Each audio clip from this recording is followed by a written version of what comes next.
할렐루야. 우리 수요일 예배가 어떤 데는 수요 강단이라고 불리기도 하고 어떤 교회는 수요 성서학당 이렇게도 부릅니다. 수요 기도회라고도 하고, 우리는 모른지기 기도회입니다. 그래서 이런 기도하는 마음으로 함께하고 또 기도하는 마음으로 또 말씀도 드려야 되겠습니다. 오늘 말씀의 제목은 선행을 배우며 정의를 구하며, 이런 말씀 중심으로 함께 보겠습니다. 오늘 본문은 타락한 나라, 타락한 민족, 또 타락한 사회, 무엇보다 타락한 인간성에 초점을 맞춘 말씀입니다. 그러니까 우리가 오늘 이 말씀을 들을 때 이런 면들이 있었구나, 우리가 살펴보면서 이것이 우리 사회 속에서 혹은 내 신앙 속에서 어떻게 잘 받아들여야 될 것인가, 어떻게 내가 교훈이 되어야 될 것인가, 이 메시지를 잘 배우면 좋겠습니다. 오늘 말씀에 보면 타락한 그 현상에 대해서 하나님께서 가슴 아파하시는 장면이 있고, 그 본문 중에 우리가 읽지는 않았지만 5절 말씀에 보면 이런 구절이 있습니다. 너희가 어찌하여 매를 더 맞으려고 폐역을 거듭하느냐. 온 머리는 병들었고 온 마음은 피곤하였으며 발바닥에서 머리까지 성한 곳이 없이 상한 것과 터진 것과 새로 맞은 흔적뿐이거든 그것을 짜며 싸매며 기름으로 부드럽게 함을 받지 못하였도다. 하나님께서 매를 드신 것입니다. 이스라엘 백성들이 하나님을 떠났거든요. 그래서 하나님이 그 백성들을 때리십니다. 매질을 합니다. 매질로 인해서 이 백성이 터졌습니다. 아직 상처가 아물지도 않았는데 또 매맞을 짓을 한다는 것입니다. 때리신 하나님이 지쳤습니다. 어찌하여 더 맞으려고 하느냐. 하나님의 아픈 마음을 우리가 읽을 수 있는 것입니다. 그래서 하나님께서 말씀하십니다. 무수한 재물, 허다한 재물들, 이것들도 내게는 가져오지 말라. 성회로 모이는 것도, 안식일 지키는 것도, 월삭을 지키는 것도, 제사를 드리는 것도 지겹다. 다 그만둬라. 내 앞에서 예배하러 나오는 것도 다 그만둬라. 이게 하나님의 말씀입니다. 성경에서 열심히 예배하라는 말씀은 있고, 열심히 정결히 제사하라는 말씀이 있지만 예배하지 말라, 이 말씀이 여기 있습니다. 그것을 예배를 부정하는 말씀의 근거라고 여러분이 이해하지는 않으실 것입니다. 얼마나 답답하신 하나님의 마음이 여기에 담겨 있는가 우리가 생각할 수 있겠죠. 이유가 무엇입니까? 예배하러 나오지만 마음이 멀기 때문입니다. 하나님을 만나러 왔지만 발만 왔기 때문입니다. 마당만 밟을 뿐이라고 했습니다. 참여하는 심정, 하나님을 의식하고 하나님을 만나고자 하는 열정이 아니라 다만 습관적으로 나오는 그 모습이 여기 이스라엘 백성들에게 있었다는 것이죠. 한마디로 참된 예배의 부재입니다. 이 일이 결국 죄악이 되고, 그 죄악의 결과가 하나님께서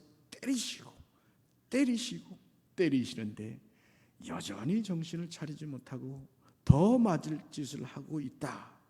하나님께서 탄식하며 이런 말씀 하시는 것입니다. 29장 13절의 말씀에 보면, 이사야서 29장 13절에 보면 저들이 몸으로는 내 앞에 나오지만은 마음은 멀다 말합니다. 마음이 없다는 것이죠. 몸부림치는 것 같지만 진실은 없다는 것입니다. 또 말씀해 보면 그 손에 피가 가득하다고 했습니다. 15절 말씀에 너희의 손에 피가 가득하다 말씀합니다. 손을 내밀 때 기도하고 손을 올려 찬양하고 그러는 중에 그 손에 피가 묻어 있다. 이게 무슨 뜻일까요? 우리 말씀의 제목에 보면 선행을 배우며 정의를 구하며 라고 오늘 했죠. 그 반대편에 있었다는 것이죠. 선보다는 악에 가깝고 정의가 아니라 불의에 가깝다는 것이죠. 어려운 사람들을 억울하게 하고 아프게 하고 빼앗고 남을 죽이고 그런 손에 피가 묻어 있더라, 이런 말입니다. 그러므로 손을 들고 기도해도 들을 수가 없고 오래 기도한다고 해도 절대로 응답지 아니하시겠다. 손에 피가 묻어 있지 않느냐라고 말씀하는 것입니다. 나 때문에 우는 사람이 있고 가슴을 치는 사람이 있고 인생을 망친 사람이 있다면 그 손을 들고 하나님 앞에 몸부림치고 기도하는 그 기도를 내가 들을 것 같으냐, 이런 말씀입니다. 여러분, 오늘 예배에 나온 여러분들이, 우리 그리스도인들이, 성도된 이들이 받는 복이 무엇인지 아십니까? 지금 이 순간, 바로 이 시간 이런 말씀을 들으면서 우리의 양심을 향해서 호소하시고 우리의 영을 향해서 호소하시는 하나님의 말씀을 듣는다는 것입니다. 들음으로써 배운다는 것입니다. 들음으로써 우리 스스로 하나님 앞에 자복하여 무릎을 꿇고 내가 어떻게 살아왔는가 다시 한번 생각해 볼 수 있단 말입니다. 그에 반해서 여러분, 세상 사람들이 얼마나 악한지 모릅니다. 상상할 수 없이 그 악의 모습이 점점 그 선이 그 악에 의해서 가려질 만큼이나 이 악한 모습들이 점점 많아지고 있다는 것이죠. 요새 어디 가니까 이런 농담 얘기를 해요. 어느 날 개하고 닭하고 말다툼을 하고 있다고 합니다. 개가 닭에게 하는 말이, 너는 아침에 일찍이 일어나서 꽃기호하고 울어야 닭인데, 그래서 주인이 아침 일찍 일어날 수 있어야 닭인데 요새 왜 벙어리처럼 울지 않니? 따졌답니다. 닭이 하는 말이, 요새는 세상이 달라져서 언제 자는지 언제 깨는지 알 수도 없고, 그리고 다들 이 전화로 자명종 다 필요한 게 다 있어서 내가 이젠 울 필요도 없어 말하더랍니다. 그리고 닭이 이제 개에게 대드는 거죠. 너는 개 아니냐? 도둑이 들면 짖는 것이 네 사명인데 요새 도둑이 이 세상에 이렇게 난무하는데 너는 왜 짖질 않느냐? 이 개가 하는 말이 여러분도 아시죠?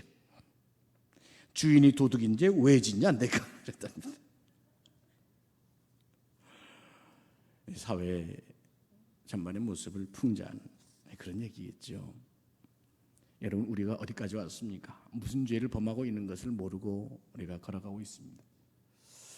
사회에서 많은 사람들이 엄청난 죄를 짓고 있으면서도 그것을 전혀 죄의식도 느끼지 않고 살아가는 사람들이 많습니다.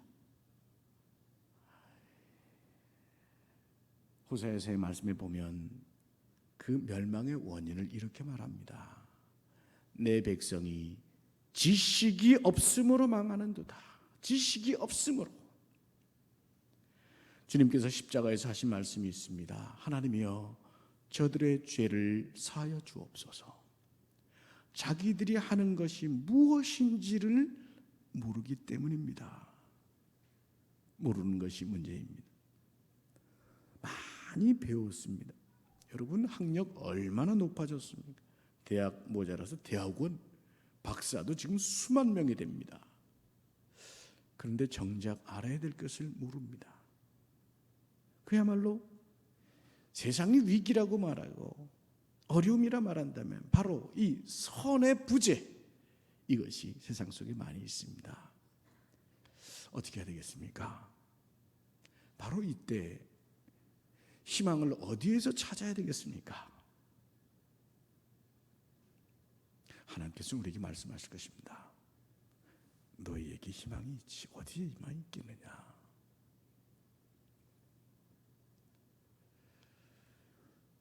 그 유명한 학자들이 모여서 이 토론들을 많이 합니다. 대한민국 사회가 앞으로 나아갈 방향들을 모색하고 또 어떻게 해야 선하고 좋은 방향, 발전적인 방향으로 갈 것인가. 여러 교수들도 모이고 경제인도 모이고 연구원들, 소위 박식한 사람들은 다 모여서 토론을 합니다. 근데 그분들이 하는 말이 있어요. 절에 희망이 없대요.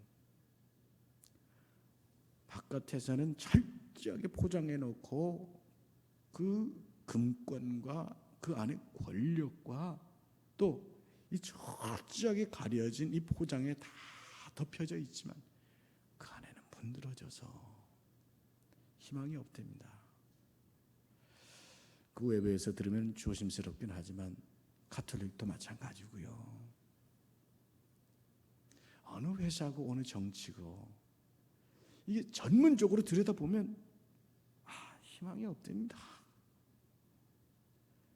조국의 희망이 어디 있습니까? 낙심해야 되겠습니까? 아니요. 저는 믿습니다. 여러분처럼 살아있는 그리스도인, 하나님을 믿고 진리 안에 살고자 노력하고 성경 말씀 붙들고 살아가고 오늘도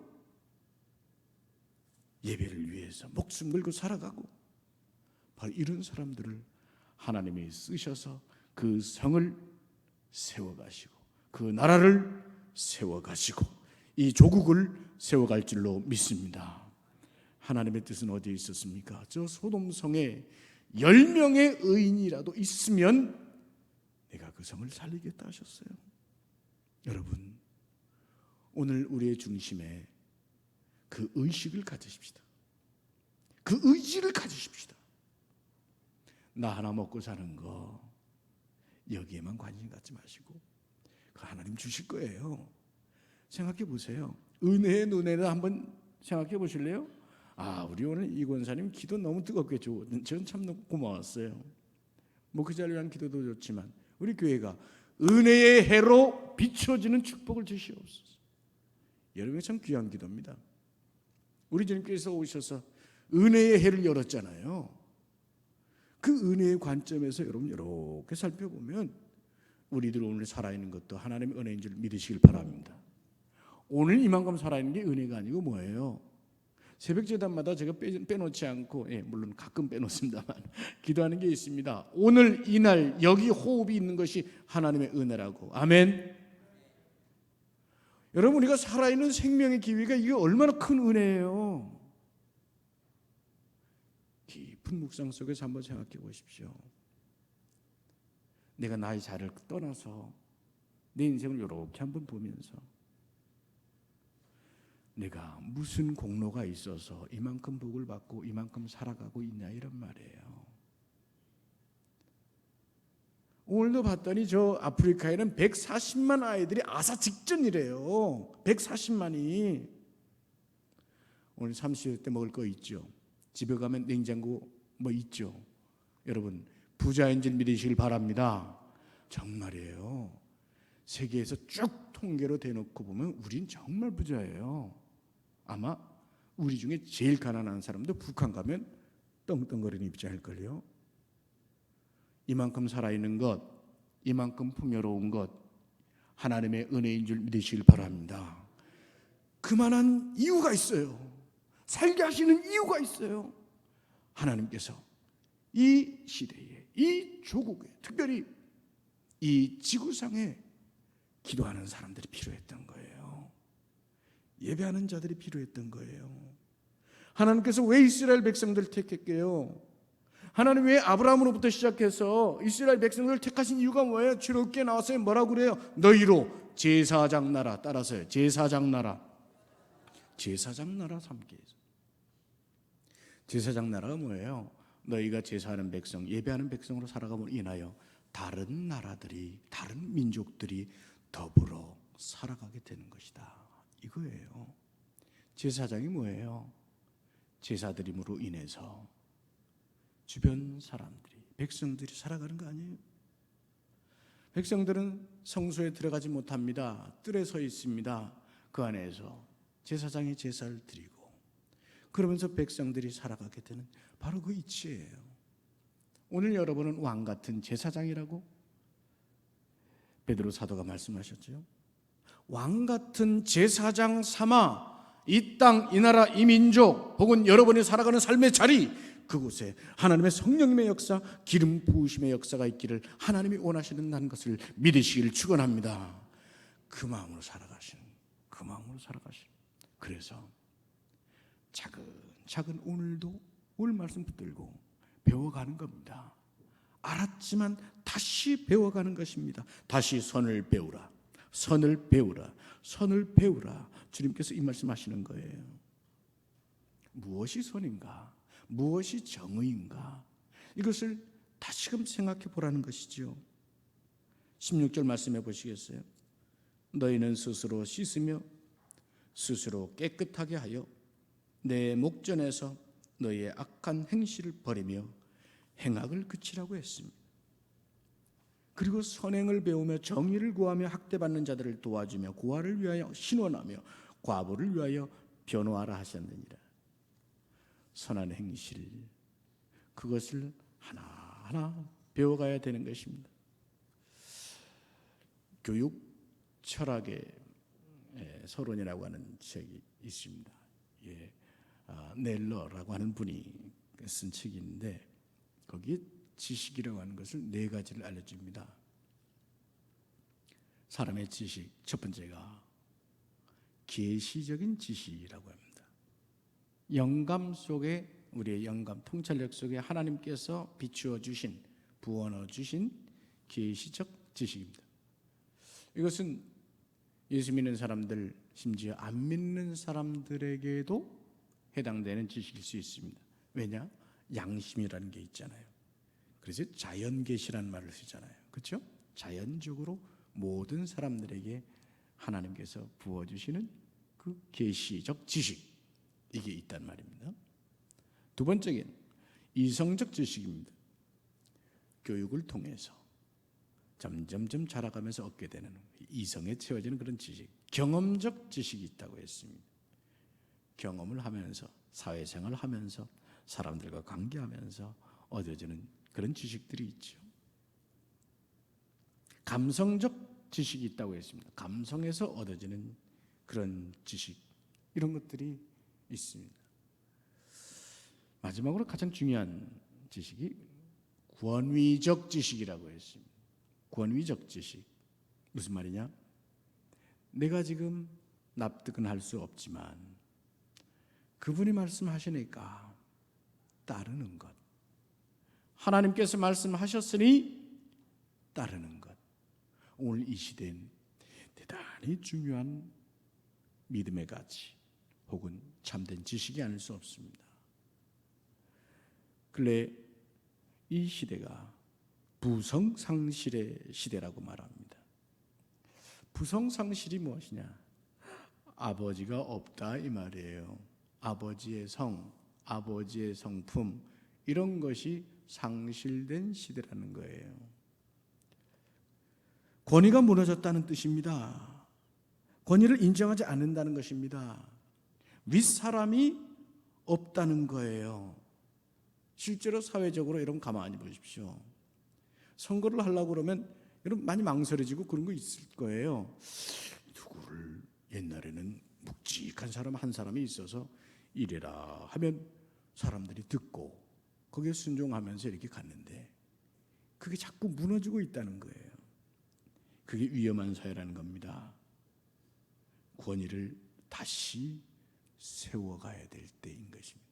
특히 하나님의 말씀의 권위, 하나님의 명령, 교회의 권위, 참된 선의 가치, 이런 것들이 다시 잘 세워져야 된다는 것입니다. 어른들을 존중하고 존경하고 또한 잘 가르쳐 주시는 선생님들을 존경하고, 제가 이런 말씀 드려서 그렇지만 우리 목회자들, 우리 장로님들, 또 우리 권사님들이 존경받는 그런 이 권위의 새로운 질서가 시대에 꼭 세워져야 된다는 말입니다. 우리 베들교회가 그런 면에서 다시 한번 새롭게 서가는 그 은혜의 역사가 있기를 주님의 이름으로 축원합니다. 또한 중요한 것 한 가지, 우리가 이 정의를 구하며 이런 말씀을 합니다. 그리고 정의의 말씀을 보면 후편에 정의를 구하며 해서 학대받는 자를 도와주며 고아를 위하여 신원하며 과부를 위하여 변호하라 했습니다. 쉽게 말하면 이게 바로 정의를 구한다는 뜻이 뒤에 이렇게 설명되어 있다고 할 수 있습니다. 어려운 사람들을 향하여 우리의 눈이 열려 있고 마음이 열려 있고 손길이 열려 있는 것을 말합니다. 뉴욕에서 그 유명한 시장 이야기가 있습니다. 라과티아라고 하는 시장이 있었는데 이분의 일화가 가장 감동적입니다. 이분이 그 판사로 있을 때였습니다.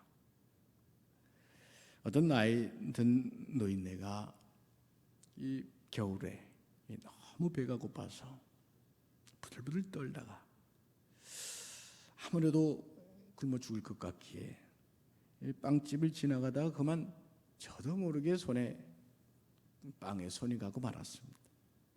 그걸 훔쳐 먹었어요. 그만 주인에게 들켰습니다.